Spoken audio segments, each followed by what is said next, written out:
Iran, Israel, America మధ్య మొదలైన యుద్ధం ఆ దేశాలనే కాకుండా ప్రపంచ దేశాలని అతలాకుతలం చేస్తోంది. ఇరాన్ పైన ఇజ్రాయెల్, అమెరికా జరిపిన దాడుల్లో Iran supreme leader Ayatollah Ali Khamenei మృతి చెందిన విషయం తెలిసిందే. దాంతో ఇజ్రాయెల్తో పాటు గల్ఫ్ దేశాల్లోని అమెరికా స్థావరాలపై ఇరాన్ దాడులు ఉధృతం చేసింది. అంతేకాక మరో సంచలన నిర్ణయం కూడా ఇరాన్ తీసుకుంది. ఇరాన్ తన బ్రహ్మాస్త్రమైన హార్ముజ్ జలసంధిని మూసివేసింది. దాంతో చమురు రవాణా ఎక్కడికక్కడ నిలిచిపోయింది.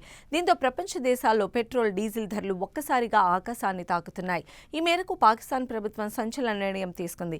పెట్రోల్, డీజిల్ ధరలను పెంచుతూ ఆదేశాలు జారీ చేసింది. ఇక ప్రస్తుతం ఉన్న ధరలను ఏకంగా 20% పెంచింది.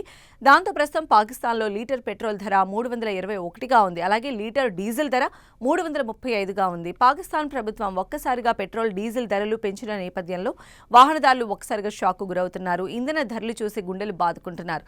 ఇదే విషయంపై పాకిస్తాన్ పెట్రోల్ మంత్రి అలీ పర్వేజ్ మాలిక్ స్పందిస్తూ దేశ ప్రజలకు టెలివిజన్ మెసేజ్ పంపించారు. ఈ ధరలను స్వాగతించాల్సిన పరిస్థితి నెలకొందని అన్నారు.